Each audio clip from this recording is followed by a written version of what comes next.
The derelict hung in the void like a forgotten tomb. Kira Chen maneuvered her salvage pod closer, magnetic grapples extending toward the ancient hull. 3 months without a decent score had left her with nothing but debt and desperation. This ship, older than anything in the colonial records, might finally change that. The airlock yielded to her plasma torch with surprising ease. Inside, the corridors glowed with a faint blue luminescence that had no business still working after who knew how many centuries. Kira's scanner went haywire, detecting power signatures that spiked off the scale. Every instinct screamed at her to leave, but poverty was a stronger motivator than fear. She descended deeper into the vessel, past chambers filled with incomprehensible machinery and walls covered in script that seemed to shift when she looked directly at it. The architecture was wrong, built for something far larger than human. At the ship's core, she found it. A massive crystalline chamber stretched before her, and suspended within it was a creature from nightmare or legend. Dragon-like, easily 30 feet long, with scales that shimmered between gold and crimson. Its eyes were open, burning with an intelligence that froze her in place. Then it spoke, not with sound, but directly into her mind. Finally, someone has come. Kira stumbled backward, her helmet display flickering wildly. You're alive. You're conscious. I am Valdris, Emperor of the 7th Dominion. I have been conscious for 3,000 of your years, human. Every moment of my imprisonment. The mental voice carried weight that made her knees weak. And you are the first being to set foot on this vessel since my own kind sealed me here. Why? The word escaped before she could stop it. Because I refuse to exterminate your species. The dragon's eyes fixed on her with terrible intensity. Long ago, when your ancestors first reached for the stars with primitive vessels, the Galactic Council deemed humanity too dangerous to survive, too aggressive, too unpredictable, too capable of violence. They ordered me to cleanse your world. I saw something different. I saw potential. Kira's hand trembled as she approached the crystal barrier. You saved us? I defied the council and paid the price. They could not execute an emperor, so they imprisoned me here, in this ship designed to drift forever in the dark between stars. Valdris shifted slightly within his prison, and the entire chamber hummed with power. But you have found me, and I sense you carry the courage I saw in your people so long ago. She reached out to touch the crystal. The moment her gloved fingers made contact, something surged through the containment field. Cracks spiderwebbed across its surface, and warning klaxons began shrieking throughout the ship. What did I do? Kira shouted over the alarms. You have begun my release, Valdris said, and for the first time she heard something like hope in his mental voice. But know this, human. My captors left safeguards. Hunter drones, programmed to activate if my prison is compromised. They will not stop until I am dead, or you are. Red emergency lights flooded the chamber. On her scanner, dozens of contacts came online throughout the ship, moving fast and moving toward them. I can free you completely, Kira said, her mind racing through the options. But I need to know you'll protect humanity, that you meant what you said. I have spent 3 millennia in this cage because I refuse to harm your kind. What greater proof can I offer? The first drone smashed through the chamber entrance, a nightmare of blades and weapons that had waited eons for this moment. Kira made her choice.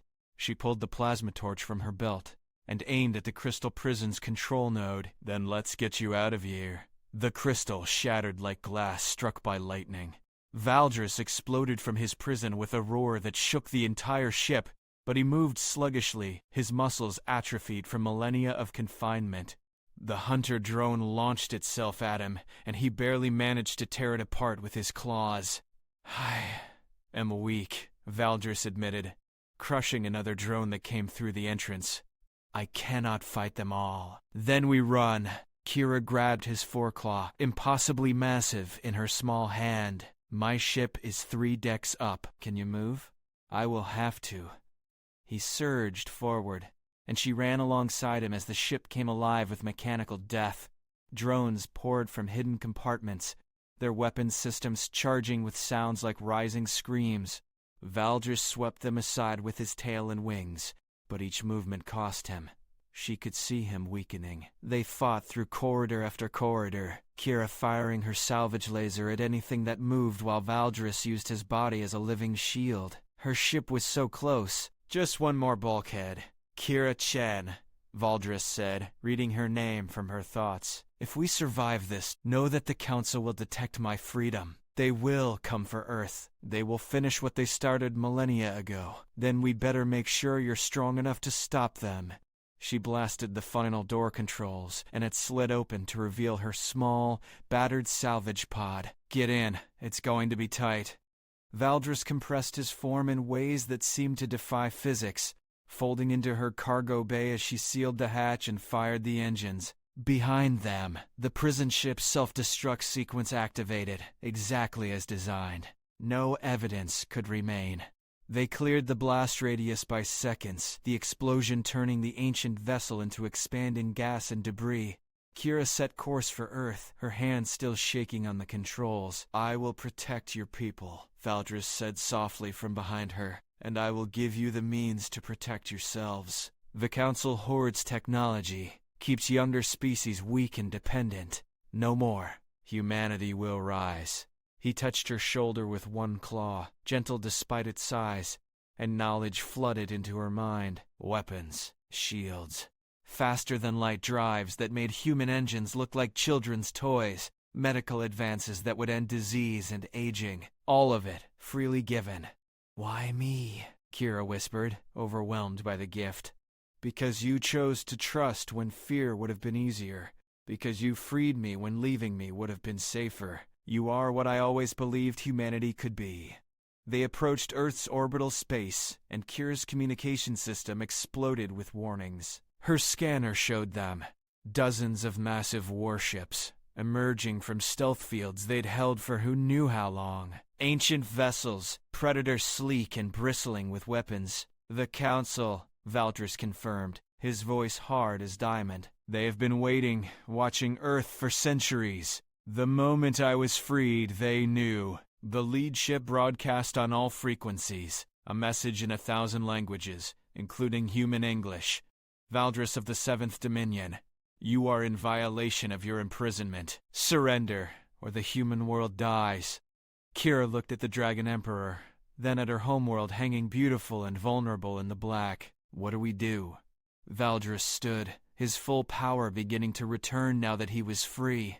His scales blazed like molten metal, and his eyes burned with the fury of 3,000 years of imprisonment. We fight, and this time, humanity fights with me. He opened a communication channel, his mental voice carrying across every ship in the system, human and alien alike. I am Valdris, and I have returned. Humanity is under my protection. You wish to exterminate them for their potential violence? He bared teeth like swords. Then let me show you what happens when they have an emperor who believes in them. The warships began powering weapons. Kira gripped her controls. The new knowledge Valdris had given her already integrating into her ship's systems, transforming it into something far more deadly. On Earth below, she knew others were receiving the same gift, the same upgrade, the same chance. For 3,000 years I have waited for this moment, Valdris said, his wings spreading wide. Let us teach the Council why they should have feared humanity's protector more than humanity itself. The first shots lit up the dark, and the war for humanity's future began.